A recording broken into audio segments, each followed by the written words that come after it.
अच्छा जी, Sindh text book का chapter number 1 पढ़ेंगे आज।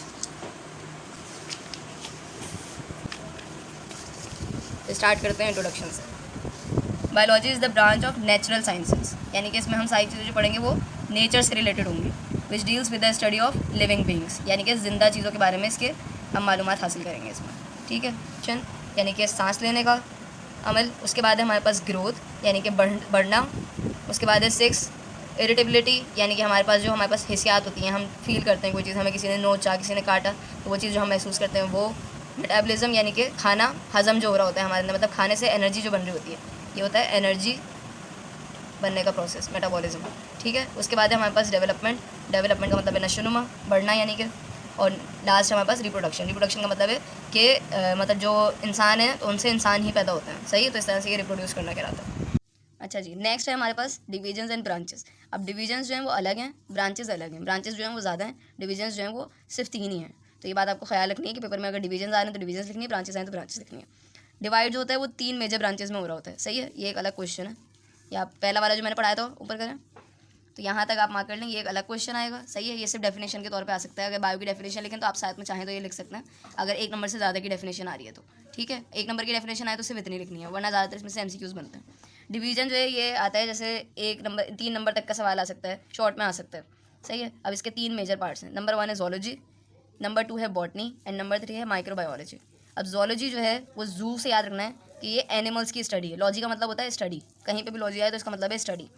तो जू मतलब एनिमल्स समझ लें, तो एनिमल्स की स्टडी, एनिमल्स के बारे में जो स्टडी होगी वो जोलॉजी। बॉटनी होती है हमारे पास प्लांट्स की स्टडी। सही है, और नंबर 3 है माइक्रोबायोलॉजी। माइक्रोबायोलॉजी मतलब माइक्रो मतलब छोटा, और बायोलॉजी मतलब लाइफ की स्टडी। तो छोटे जो जानवर हैं उनकी जो माइक्रोस्कोप से नज़र आते हैं, जो हमारी आंख से नज़र भी नहीं आ सकते वो। सही है, अब स्टार्ट करते हैं डिटेल इसकी। Zoology is drive from Greek language June meaning animals. ये कहाँ से निकला है? ग्रीक लैंग्वेज से निकला है, जिसका मतलब है जून, और उसका मतलब होता है एनिमल्स।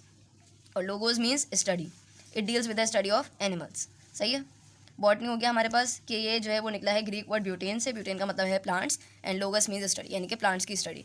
और ये जो है डील करती है किसके साथ? स्टडी ऑफ प्लांट्स के साथ। नंबर 3 है microbiology. Microbiology is the study of microscopic organism, ऐसे जानदार जो कि माइक्रोस्कोप से नजर आते हैं। इसके एग्जाम्पल्स आ गए हमारे पास bacteria.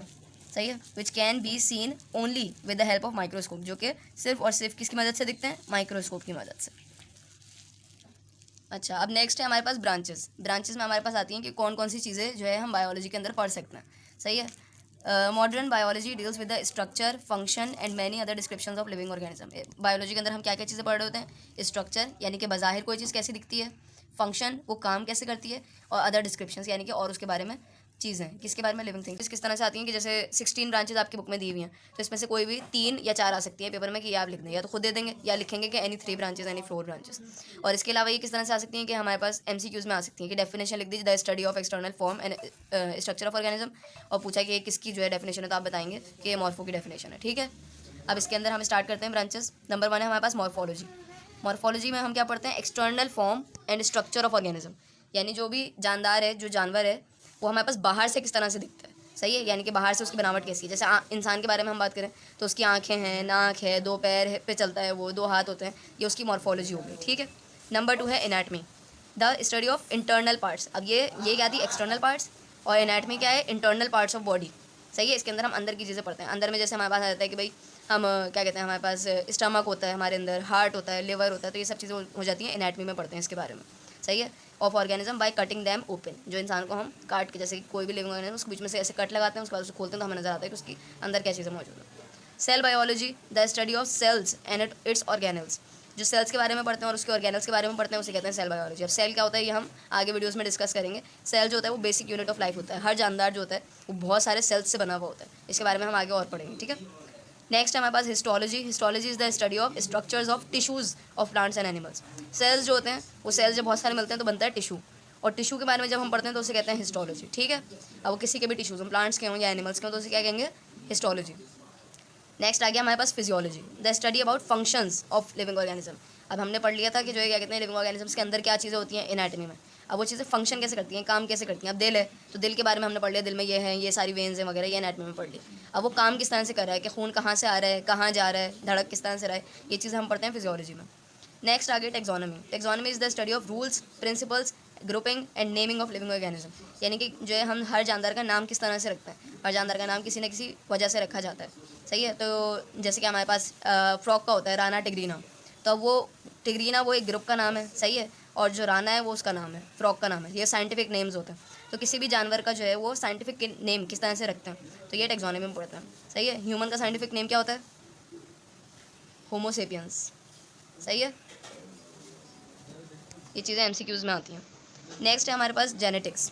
Genetics the study of hereditary that is transferring of character from parents to offsprings. Genetics में हम पढ़ते हैं कि कोई भी जैसे जो बच्चे हैं उनके अंदर जो अम्मा अब्बा की जो खुसूसियात आती हैं वो जेनेटिक्स की वजह से आती हैं, सही है। उनके अंदर जो जीन्स जो है वो पेरेंट्स में होती हैं, वही उनके बच्चों में होती हैं। तो वो जो हम पढ़ रहे होते हैं स्टडी, वो कहलाती है हेरिडिटरी के बारे में, उसे जेनेटिक्स करना, सही है। जैसे किसी के पेरेंट्स की आंखों का कलर ब्लैक है तो बच्चे का भी ब्लैक है, तो वो किसकी वजह से होता है? जेनेटिक्स की वजह से होता है।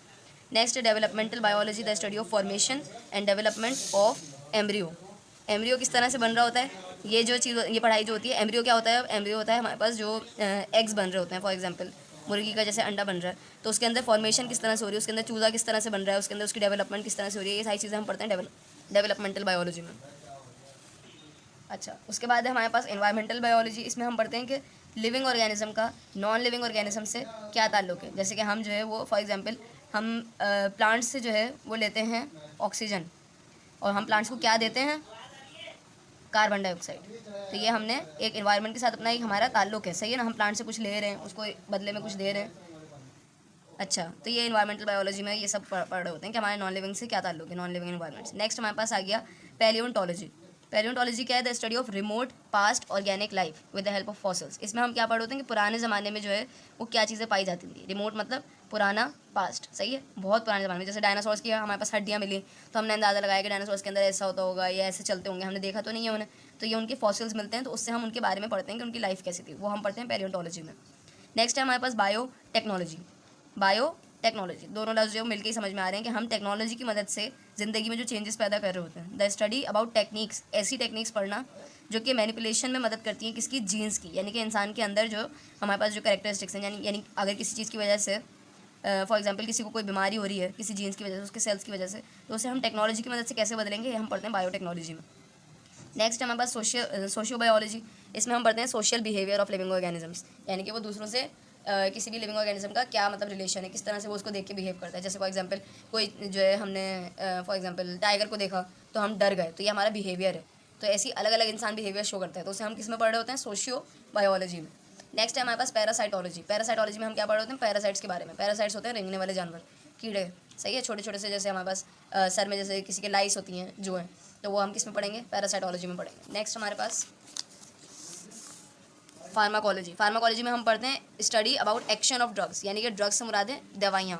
ड्रग्स का मतलब खाली मतलब जो आप लोगों ने सुना होता है वो नहीं होता। ड्रग्स का मतलब होता है किसी भी किस्म की दवाइयाँ, मेडिसिन, ठीक है।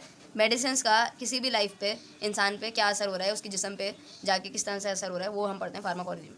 और लास्ट हमारे पास ब्रांच है मॉलिकुलर बायोलॉजी। मॉलिकुलर बायोलॉजी में हम पढ़ होते हैं organic molecules which constitute cells and its organelles. ऐसे मॉलिक्यूल्स जिनसे सेल मिलकर बना हुआ होता है। सेल के बारे में हम आगे चल के पढ़ेंगे। सेल्स के अंदर बहुत सारी चीज़ें होती हैं, जैसे प्रोटीन्स हैं और जैसे हमारे पास कार्बोहाइड्रेट्स वगैरह हैं, तो ये सारी हम चीज़ें पढ़ रहे होते हैं मॉलिकुलर बायोलॉजी में।